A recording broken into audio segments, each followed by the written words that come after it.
இயேசு கிறிஸ்து மாத்திரமே சுவிசேஷத்தின் மூலாதாரமாக இருக்கிறார் என்பதை நான் கூற விரும்பினேன். And then came this people went out in the 90s. A lot of people went to villages and they would come and tell me, not they, but a few came and told me, you asked us to go, now who's going to look after us? 1990 வருஷத்திலே அநேக வாலிபர்கள் புறப்பட்டு நாட்டின் பல்வேறு இடங்களுக்கும் சுவிசேஷத்தை கொண்டு போனார்கள். அவர்கள் இடத்திலே வந்து கேட்டார்கள், யார் தொடர்ந்து செய்வது என்பதாக. So the second phase of my writing was for Christian leaders. இது இரண்டாவது என்னுடைய எழுத்தாக்கமானது கிறிஸ்தவ தலைவர்களுக்காக எழுத வேண்டும் என்கிற ஒரு தேவை எழும்பியது. To care for them. அவர்களுக்கு கரிசனை காட்டத்தக்கதாக. Now my family pays a huge price when I write a book. ஒரு புத்தகத்தை எழுதும் பொழுது இந்த குடும்பத்தினர் இதற்கு பெரிய ஒரு விலை செலுத்தினார்கள். I am writing always in the midst of ministry. ஏனென்றால் இந்த ஊழியத்தின் மத்தியிலே தான் எழுதி கொண்டிருந்தேன். And it was very important for me to have my wife convinced about a project, writing project. செய்கிற இந்த ஊழிய திட்டங்களை குறித்து என்னுடைய மனைவி அவருடைய உள்ளத்திலே அதை குறித்து பூரண ஒரு நம்பிக்கை, ஒரு உடன்பாடு அவசியமா இருந்தது. My wife is a early morning person, so she would go to bed early and get up early. அவருடைய மனைவி நேரத்தோடு படுக்கைக்கு போய் நேரத்தோடு எழும்புகிறவராக இருந்தார்.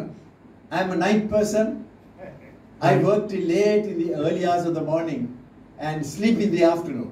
நான் மிகவும் பிந்தி நான் படுக்கைக்கு போய் நான் மிகவும் பிந்தி எழும்புகிறவனாக இருந்தேன். So it was quite a challenge to my wife. அவருடைய மனைவிக்கு இது ஒரு பெரிய ஒரு சவாலாக இருந்தது. So I never wrote a book unless she was convinced that it was God's will that I write the book. ஆகவே நான் எழுதுகிற புத்தகம் தேவனுடைய சித்தம் என்பதை குறித்து என்னுடைய மனைவிக்கு ஒரு உள்ளுணர்வு இல்லாவிட்டால் அதை என்னாலே செய்திருக்க முடியாது. She would pray for me and challenge.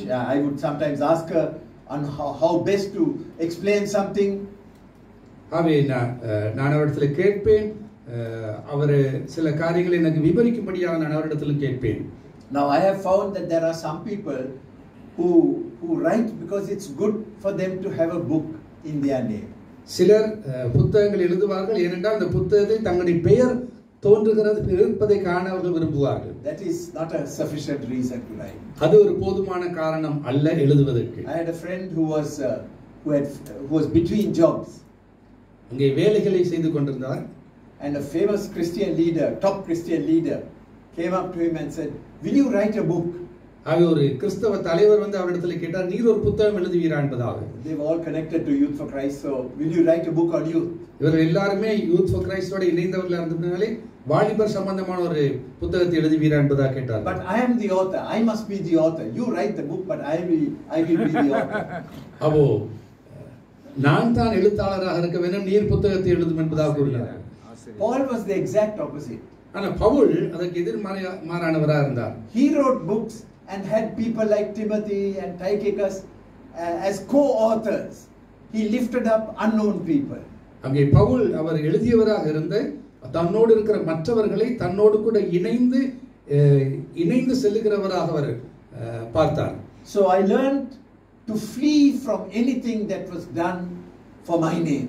என்னுடைய பெயருக்காக செய்கிற காரியத்திலிருந்து நான் ஓடி ஒளிந்து மற்றவர்களோடு கூட இணைந்து செய்யத்தக்கதான ஒரு மனநிலையிலே குள்ளாகினேன். Never to show I am a great writer. நான் ஒரு பெரிய ஒரு எழுத்தாளர் என்பதை காட்டுவதனுடைய நோக்கமாக இருக்கவில்லை. Because if in front of God only God is great. கர்த்தருக்கு முன்பதாக அவர் மாத்திரமே பெரியவராக இருக்கிறார். If we try to show we are great, we get into great danger.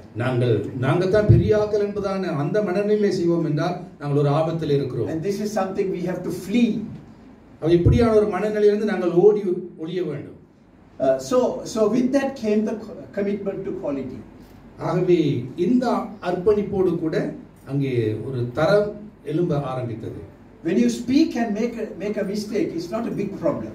நாங்கள் பேசும்பொழுது ஒரு சின்ன ஒரு மிஸ்டேக் ஒன்று நடக்கும் என்றால் அது ஒரு பெரிய பிரச்சனை இல்லை. But when you write and make a mistake, it's a dangerous situation. ஆனால் எழுதும் பொழுது ஒரு தவறு நடக்கும் என்றால் அது மிகவும் பயங்கரமான ஒரு தவறாக காணப்படும்.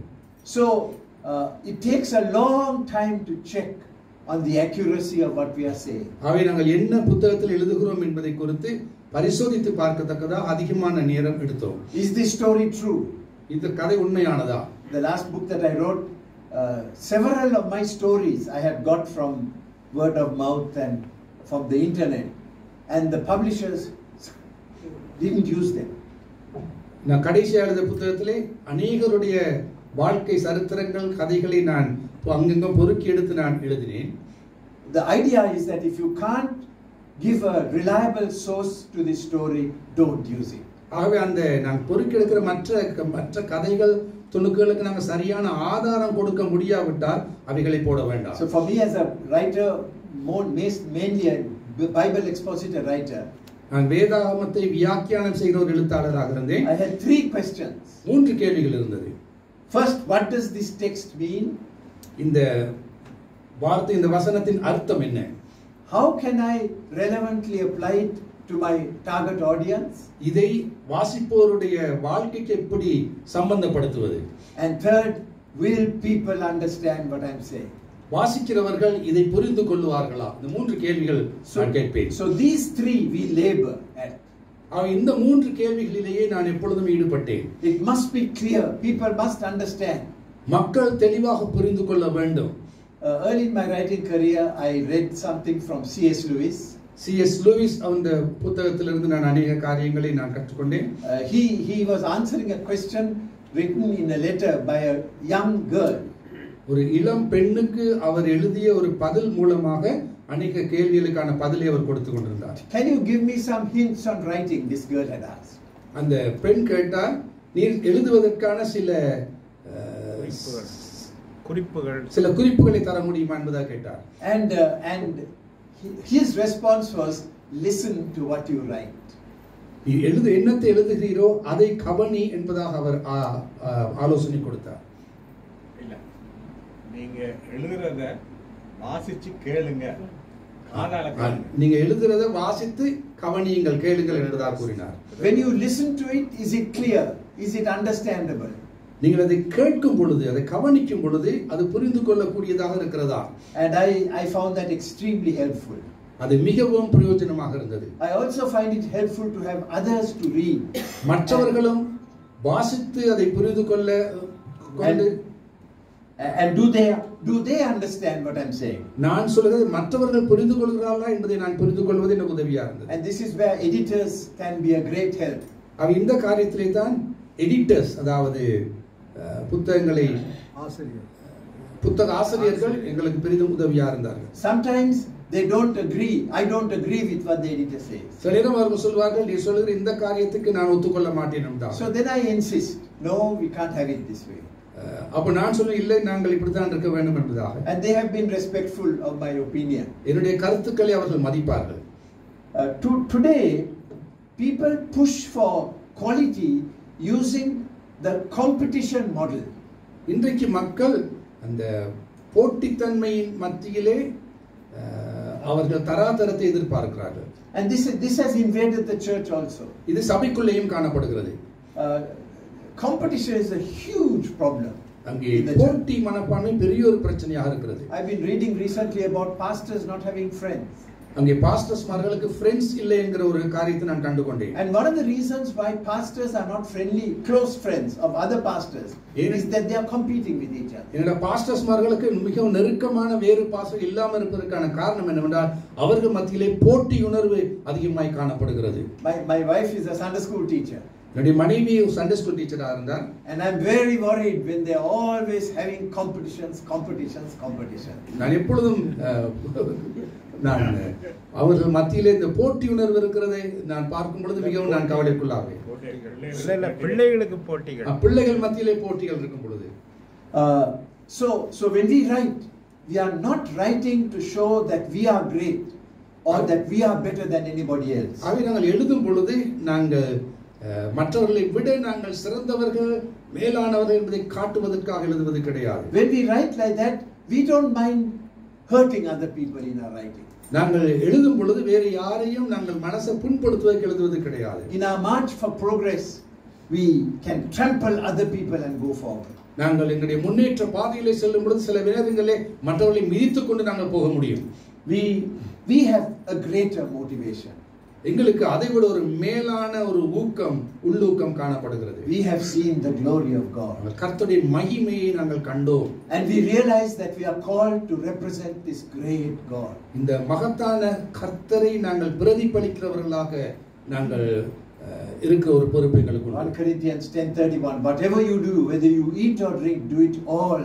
1 Corinthians 10:31 நாங்கள் எதை செய்தாலும் உண்டாலும் குடித்தாலும் கர்த்தருடைய மகிமைக்காகவே செய்யுங்கள் என்பதாக வாசிக்கிறோம். So we compete with ourselves, not with anybody else. We compete with ourselves. ஆக எங்களுக்கு நாங்களே போட்டியிடுகிறோம், வேறு யாரோடு நாங்கள் போட்டியிடுவது கிடையாது. I must be the best Ajit Fernando in the world. இந்த உலகத்திலே நான் பெஸ்டான அஜித் பெர்னாண்டோவாக இருக்க வேண்டும். In my young days as a preacher, I used to sometimes think I want to be the best preacher in Sri Lanka. அவருடைய இளம் வயதிலே நான் அடிக்கடி எனக்குள்ளே சொல்லிக்கொண்டு இந்த ஸ்ரீலங்காவிலே நான் தான் பெஸ்டான பிரீச்சராக இருக்க வேண்டும் என்று. I have repented of that sin. அதிலிருந்து நான் அந்த பாவத்திலிருந்து நான் மனம் திரும்பினேன். We are all part of a family and we appreciate others. நாங்கள் எல்லாரும் ஒரு குடும்பத்தின் ஒரு அங்கமாக இருக்கிறோம். ஒருவரை நாங்கள் மதிக்க வேண்டும். We count others better than ourselves. மற்றவர்களை எங்களை விட உயர்வாக மதிக்க வேண்டும். But we compete with ourselves. ஆனா எங்களுக்கு நாங்களே போட்டியிட வேண்டும். We have to be good so that we can show the goodness of God. நாம் நல்லவர்களா இருக்க வேண்டும், மற்றவர்களுக்கு தேவனுடைய நன்மைத்துவத்தை காட்டத்தக்கதாக. Now it's very sad that Christians are often not committed to quality. கிறிஸ்தவர்கள் அந்த தரத்தை குறித்து அவ்வளவு உணர்வு இல்லாமல் இருப்பது துக்ககரமான ஒரு காரியம். Some people come to our programs and feel sorry for God. சிலர் எங்களுடைய நிகழ்ச்சிகளுக்கு வந்து தேவன் குறித்து துக்கப்படுவார்கள். He seems to be helpless to find good people to do his work. தம்முடைய வேலையை செய்வதற்கு நல்ல ஆட்கள் இல்லையே என்று கர்த்தர் துக்கப்படுகிறார் போல உணர்வார்கள். To dishonor God is a serious sin. To dishonor God. தேவனை கனவீனப்படுத்துவது பயங்கரமான ஒரு பாவம். And I tell our staff in Youth for Christ, if you go to a program without properly preparing your games or whatever, you should be sent to prison because you are a criminal. நீங்கள் ஒரு நிகழ்ச்சிக்கு ஒரு வேலையோ ஒரு game விளையாட்டோ எதுக்கு நீங்கள் போனாலும் ஆயத்தம் இல்லாமல் போவீர்கள் என்றால் நீங்கள் சிறைக்குள்ளே தள்ளப்பட வேண்டிய ஒரு பயங்கரமான ஒரு பாவத்தை செய்கிறீர்கள் என்று சொல்லுங்கள். The greatest tragedy on earth is when God is not honored. தேவன் மகிமைப்படாமல் இருப்பார் என்றால் ஒரு காரியத்திலே அது மிகவும் பயங்கரமான ஒரு காரியம். Sadly, many Christians are addicted to mediocrity. அங்கே அநேக கிறிஸ்தவர்கள் சராசரி தன்மையிலே இருக்கிற ஒரு மனநிலையில இருக்கிறார்கள். You know, sometimes we say he didn't do much but he was faithful. பெருசா அவர் ஒண்ணும் செய்யல, ஆனா உண்மையுள்ளவரா இருந்திருக்கிறார். And faithful has got a bad name. அந்த உண்மைத்தன்மை குறித்து ஒரு தப்பான ஒரு பெயர் இருக்கிறது. He didn't try very hard, he didn't try new things, he just faithfully did his work. அவர் மிகவும் கஷ்டப்படல, மிகவும் கடினமாக உழைக்கவில்லை, ஏதோ உண்மையா காரியங்களை செய்தார் என்று சொல்லுவோம். But for us, faithfulness is to do as well as we could possibly do. ஆனால் என்ன பொறுத்த மட்டும் உண்மைத்துவம் என்றால் எங்களால் எவ்வளவு சிறப்பாக செய்ய முடியுமோ ஒரு காரியத்தை அவ்வளவு சிறப்பாக செய்வது தான். So we are committed to quality. ஆகவே நாங்கள் தரத்துக்கு முக்கியத்துவம் கொடுக்கிறோம். This is the difference between a good book and a great book. ஒரு நல்ல புத்தகத்துக்கும் ஒரு சிறந்தான புத்தகத்துக்கும் உள்ள வித்தியாசம் இதுதான். A great book may take 3, 4, 5 times the time to write than a good book. ஒரு சிறப்பான புத்தகத்துக்கு ஒரு நல்ல புத்தகத்தை எழுதுவதை போல 4-5 மடங்கு அதிகமான நேரம் கொடுக்கப்பட வேண்டும். So we need to work on quality. ஆகவே நாங்கள் தரத்திலே கவனம் செலுத்த வேண்டும். Now one of the things I have found helpful is to make artificial deadlines. ஆகவே Artificial deadlines, that is செயற்கையான ஒரு இலக்கை முன்வைக்க வேண்டும். In other words, I must finish this chapter by this day. நான் இந்த தினத்திலே இந்த நாளிலே இதை நான் நிறைவேற்றி முடிக்க வேண்டும் என்கிற ஒரு இலக்கு போடுவேன். I don't have a contract to say finish this chapter by this day, but I have made that.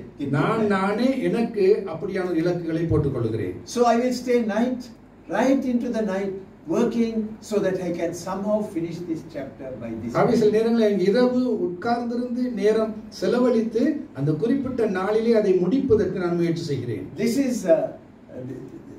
This is a thing that helps us to go on because it's so easy. I have heard people say I'm writing a book And 10 years later, they are still writing the book. இப்படியாக நாங்கள் செய்வது நாங்கள் வேலையை துரிதமாக கொண்டு செல்வதற்கு உதவுகிறது. சிலர் புத்தகம் எழுதுறேன் என்று சொல்வார்கள், அநேக வருஷங்கள் அதிலேயே படுத்து கிடப்பார்கள். Unlike a sermon that you have to give every week, a book can delay. Unlike a sermon that you have to give every book, you can delay a book.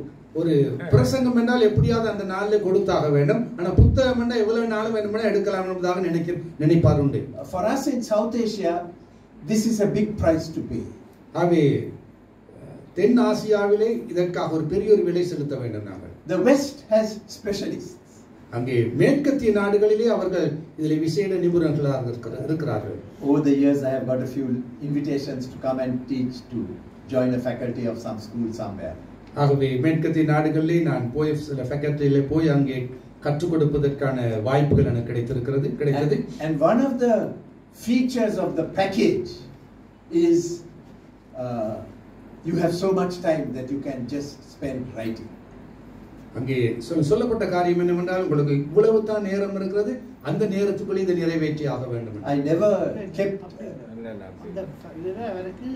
புத்தகங்கள் எழுதுறதுக்கும் உங்களுக்கு நேரம் கொடுக்கறாங்க. புத்தகங்கள் எழுதுவதற்கும் அவர்கள் நேரம் கொடுக்கிறார்கள். I have never kept an invitation like that more than one day. நான் ஒரு நாளுக்கு மேலாக அந்த அழைப்பை ஏற்காமல் இருந்ததில்லை. அழைப்பை நான் ஏற்காமல் இருந்ததில்லை. I immediately write, my calling is to Sri Lanka. Thank you very much for the honor. ஆகவே நான் சொல்வேன், நான் ஸ்ரீலங்காவிலே எனக்கு அழைப்பு இருக்கிறது, உங்களுடைய அழைப்புக்கு நன்றி என்பதா சொல்லுவேன். Now Sri Lanka cannot afford, and India I think and I assume cannot afford specialists like that. அங்கே ஸ்ரீலங்கா, இந்தியா போன்ற நாடுகளிலே இப்படியான விசேட நிபுணத்துவர்கள் நாங்கள் கட்டுப்படியாக அவர்களுக்கு. We write while we are doing other things. We write while we are doing other things. நாங்கள் மற்ற अनेक காரியங்களை செய்து கொண்டிருக்கிற நேரத்திலேயே நாங்கள் எழுதி கொண்டும் இருக்கிறோம். We have to minister to individuals. நாங்கள் தனிப்பட்ட நபர்களுக்கு ஊழியம் செய்ய வேண்டும். Our organizations can't afford to set us apart so that we just only write. ஆகவே நாங்கள் வேலை செய்கிற ஸ்தாபனத்தில் எங்களை எழுதுவதற்கு மாத்திரம் பாவிக்க முடியாது, அநேக ஊழியங்கள் செய்ய வேண்டியிருக்கிறது. But there's a great advantage here. ஆனால் பெரிய ஒரு நன்மை உண்டு என்னவென்றால், when you write out of a context, out of being fully immersed in a context, there is integration. நாங்கள் வேலை செய்கிற ஊழியம் செய்கிற ஒரு பின்னணியிலிருந்து நாங்கள் எழுதும் பொழுது அங்கே அதிகமான நன்மைகள், அதிகமான காரியங்கள் அதிலே இணைக்கப்படுகிறது. Theory and practice are integrated. அங்கே தியரி ஒரு கொள்கையும் நடைமுறைகளும் ஒன்றாக இணைக்கப்படுகிறது. The practitioner, the theorist is a practitioner. அங்கே கொள்கைவாதி அதை நடைமுறைப்படுத்துகிறவராகவும் இருக்கிறார். And I am firmly convinced that there is penetrative depth that will penetrate to people and to societies out of such a background. இப்படியான ஒரு பின்னணியிலே சமுதாயத்தை ஊடுருவத்தக்கதான ஒரு தாக்கம் நம்முடைய காரியங்களிலே காணப்படுகிறது. It's a hard work. இது ஒரு கடினமான வேலை. The needs of people crop up at the most unexpected times. எதிர்பார்க்காத நேரங்களில் ஜனங்களுடைய ஆழமான தேவைகள் அங்கே எழும்புவதை காண்போம். When I was a student, I was working in a church in America. அமெரிக்காவில் ஒரு ஆலயத்தில் ஊழியம் செய்து கொண்டிருந்தேன். And they said, if you have a great emergency, huge emergency, anytime, day or night, will you call your pastor?